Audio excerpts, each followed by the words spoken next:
you just clicked this video, but ask yourself, did you really choose to? Was it free will or the illusion of control? Was it curiosity or the result of 1,000 hidden variables nudging you here? Welcome to Mind Duel, where two minds clash over the questions that define us. Today's challenge: do humans truly have free will? Or are we just actors reading a script we never wrote? Get ready for a debate that spans neurons and philosophy, physics and morality, science and the soul. This is Mind Duel, where reason meets resistance. Free will. 2 words, infinite implications. It's the belief that we are the authors of our actions, that we make choices freely, unconstrained by fate, biology, or design. But this idea is under fire. Modern neuroscience suggests that our brains make decisions before we're even aware of them. Physics tells us the universe follows unbreakable chains of cause and effect. Psychology shows how easily we're influenced by culture, memory, emotion. So, are our decisions truly ours? Or are we complex machines running on algorithms shaped by genetics, trauma, society, and chance? Today, two minds will face off. One argues, free will is an illusion. Everything you do is predetermined by chemistry, history, and physics. The other argues, free will is real. We reflect, we choose. And with that choice, we shape our future. They'll explore science, philosophy, ethics, responsibility, and in the end, you'll have to decide, do you actually decide anything at all? Free will is not only an illusion, it's a comforting myth. Let's begin with, neuroscience. In study after study, researchers have shown that your brain initiates actions before you become consciously aware of making a choice. In one experiment, electrodes detected brain activity, indicating a decision up to 7 seconds before the participant reported deciding. Your brain makes the move. Your consciousness catches up. You are not the driver, just the narrator. Now, let's look at physics. The universe operates under deterministic laws. Every atom follows predictable rules, from the orbits of planets to the firing of neurons. If you rewound time and played it forward again, the exact same decisions would unfold. How can there be freedom in a system governed by necessity? Even your personality is the product of factors you didn't choose, like your genes, your upbringing, the environment, your memories, shaped by forces outside your control. You believe you choose to eat the salad instead of the burger. Maybe your gut microbiome made that choice, or your parents, or the way an ad primed your brain 3 days ago. This isn't fatalism, it's causality. Everything has a cause, and if every action has a cause, then freedom, true metaphysical freedom, has no space to exist. Free will feels real, but feelings are not facts. The data is clear. You don't choose your thoughts, they arise. You don't choose your desires, they emerge. You don't choose your path. You walk it. You're unaware of the machinery beneath your feet. It's easy to reduce a person to particles and patterns. To say, we are just chemistry, just neurons, just effects of prior causes. But that isn't the whole story. We are more than biological machines. We dream, we hesitate, we regret. If all our actions were predetermined, why would we agonize over decisions? Why would we change our minds? Why would we grow? You say the brain acts before we're aware, but awareness isn't binary. Consciousness is layered. We reflect on our instincts. We resist our urges, we override our impulses. That is choice. And what about morality? Without free will, no one is responsible for anything. The murderer didn't choose. The hero had no agency. Without freedom, there is no blame, no credit, no justice. But we hold people accountable and we expect responsibility because deep down, we know choice matters. And while science explains mechanisms, it doesn't capture meaning. You can't measure the moment someone chooses to forgive. You can't quantify the decision to sacrifice for another. Free will isn't absolute. It's not total freedom from influence. It's the capacity to choose within the context of influence. It's the human power to say, this is who I want to be. This is what I will do. That is not an illusion. That is freedom. Let's step beyond theory. What happens when we test these ideas in the real world? Take the case of Charles Whitman. In 1966, he murdered 16 people in a mass shooting. Later, doctors discovered a brain tumor pressing against his amygdala, the part of the brain linked to aggression and impulse control. Was he evil or malfunctioning? If a tumor can alter behavior so drastically, what does that say about choice? Or consider this. Studies show that people with certain genetic variations are more likely to engage in violent behavior. Some courts have even reduced sentences based on genetic predisposition. If behavior can be biologically predicted, where does free will go? But let's not forget Viktor Frankl, a Holocaust survivor and psychiatrist. He endured suffering most of us can't imagine. And yet, he wrote, "Everything can be taken from a man but one thing, the last of human freedoms, to choose one's attitude in any given set of circumstances."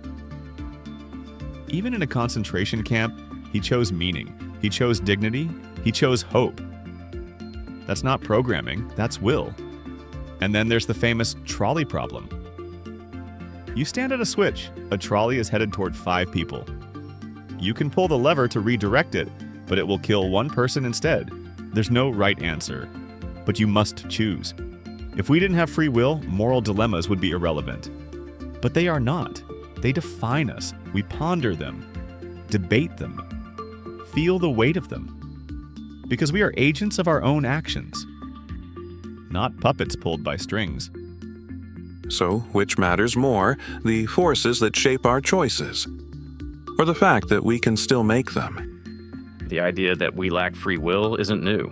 The philosopher Baruch Spinoza wrote, "Men are conscious of their actions, but ignorant of the causes by which they are determined." Spinoza saw humans as part of a vast, interconnected chain of cause and effect, no different than falling apples or orbiting moons. To him, free will was a delusion born from ignorance. And consider David Hume, who argued that what we call choice is just the result of prior impressions, experiences, and habits. We feel like we choose, but in truth, we act as we must, given who we are and where we came from. Even Sam Harris, a modern neuroscientist and philosopher, claims, "You can do what you decide to do, but you cannot decide what you will decide." In other words, your choices are just outcomes of a process you didn't design. But not all thinkers agreed. Jean-Paul Sartre said we are condemned to be free. To him, freedom wasn't a luxury, it was a burden. There are no scripts, no excuses, no destiny, only choices, and the weight of responsibility that comes with them. Immanuel Kant believed that moral responsibility requires free will. He argued that we are bound by duty, not instinct, and that freedom is found in the ability to act out of principle, not impulse. And William James, the father of American pragmatism, said this, "My first act of free will shall be to believe in free will. To believe in it is to affirm our role as creators of meaning, of character, of consequences. Yes, we are shaped by forces, but we are not defined by them. We can rise above instinct. We can rebel against programming. We can choose." If free will doesn't exist, what does that mean for our systems of justice? Criminals didn't choose to be violent. They were shaped to be by poverty, abuse, brain chemistry, trauma. Punishment then becomes a form of quarantine, not retribution. We don't blame a virus for spreading. We contain it. Likewise, we wouldn't blame the criminal, only prevent the harm. And in truth, much of modern neuroscience is moving this way. Judges now consider brain scans, childhood environments, even genetics in sentencing. The more we understand about human behavior, the harder it becomes to call it free. Responsibility is an illusion we maintain to uphold order. But in a deterministic world, blame is obsolete. But if we abandon free will, what do we lose? We lose morality. We lose accountability. We lose the very idea of becoming better. Why improve yourself if everything is already written? The criminal may be shaped by causes, yes. But so is the hero. The person who resists evil, who tells the truth when it's dangerous, who risks everything to do what's right. They chose. And we know it. That's why we celebrate them. That's why we admire courage. Because it defies inertia. If we tell society that no one is responsible, we erode the foundations of law, ethics, and meaning. People may be influenced, but they are not excused from the weight of choice. To live as if free will doesn't exist is to deny what makes us human. You speak of heroes, of courage, of choice, but what if those heroes were just products of their environment? What if their bravery was inevitable, just as inevitable as the cowardice of another? You praise the one who stands up. But what if that moment was just the outcome of a million moments before it? What you call will is just cause and effect stacked on top of itself. And if we admit that, then we can finally treat each other with compassion, not condemnation. Not blame, but understanding. Not punishment, but progress. Number. Understanding the forces that shape us doesn't mean we have no say in what we become. Yes, there are causes. Yes, we are influenced.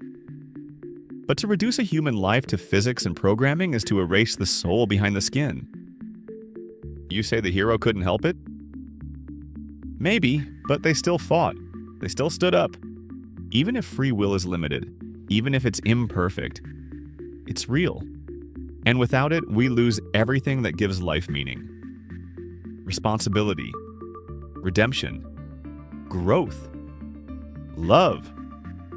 You cannot force someone to love. You cannot program someone to sacrifice. That's not machinery, that's choice. Two minds, two truths.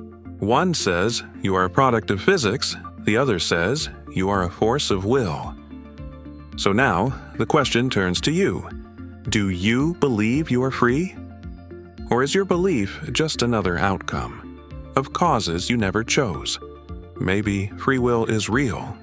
Maybe it's not. But either way, you have a choice to forget what you heard, or to question everything and to scroll on, or to pause and wonder, what made me press play?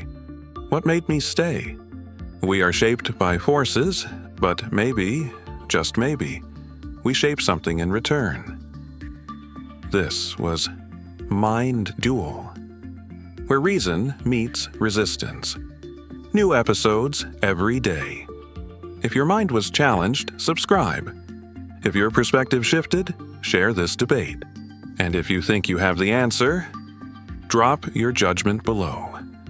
The duel never ends.